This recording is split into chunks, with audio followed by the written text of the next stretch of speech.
And ahead of the upcoming US elections in November, a subcommittee of the United States Congress grilled top bosses of 4 big tech companies. This includes Mark Zuckerberg, Jeff Bezos and Sundar Pichai. All the details in this report. Ladies and gentlemen, please welcome CEO Google, Sundar Pichai. The Madurai boy who is now India's shining export to the world of tech. Making his India connection even bigger, Google CEO Sundar Pichai recently made a huge splash. First, by announcing $10 billion investment in the Digital India Drive. Today, I'm excited to announce the Google for India Digitization Fund.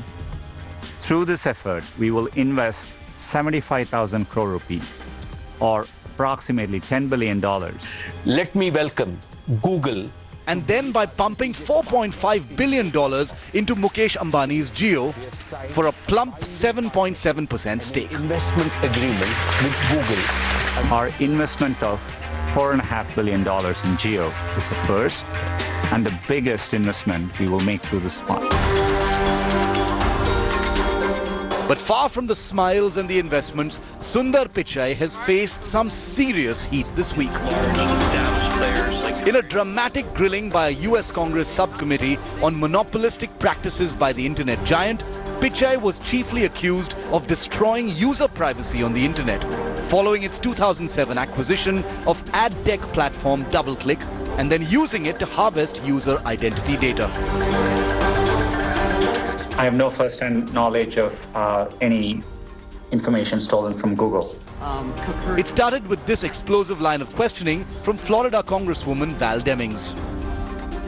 In June of 2016, Google went ahead and merged this data anyway, effectively destroying anonymity on the internet. Mr. Pichai, you became CEO of Google in 2015, is that correct? That's right. Okay, and this change was made in 2016, is that correct? That's my understanding. Okay, you signed off on the decision. Practically, this decision meant that your company would not combine would now combine, for example, all of my data on Google, my search history, my location from Google Maps, information from my emails from Gmail, as well as my personal identity with the record of almost all of the websites I visited. That is absolutely staggering. Mr. Pichai, isn't it true that what changed between 2007 and 2016 is that Google gained enormous market power? So while Google had to care about user privacy in 2007, it no longer had to in 2016. Would you agree that what changed was Google gained enormous market power?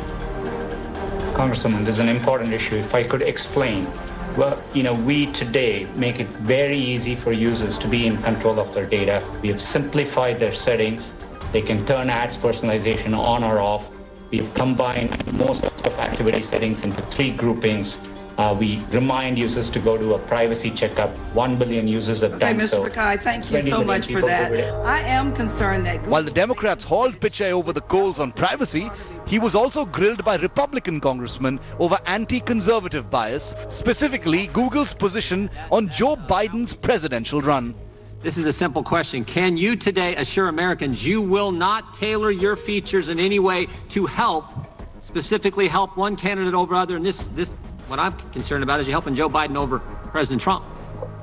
We won't do any work, to politically tilt anything one way or the other. It's against our core values. But you did it in 2016. We realize even an appearance could be improper. Sundar Pichai was one of the 4 big tech company bosses who faced intense heat during the hearing on monopolistic practices. One of the world's richest men, Amazon chief Jeff Bezos, meanwhile, made headlines for being caught snacking while waiting for his turn to take questions, and also struggled with the mute button on his video conference app. In an election year, though, the heat on tech is only likely to skyrocket.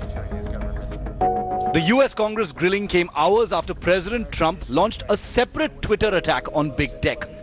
issuing a warning that if the US Congress didn't hold tech giants to account, he would take matters into his own executive hands.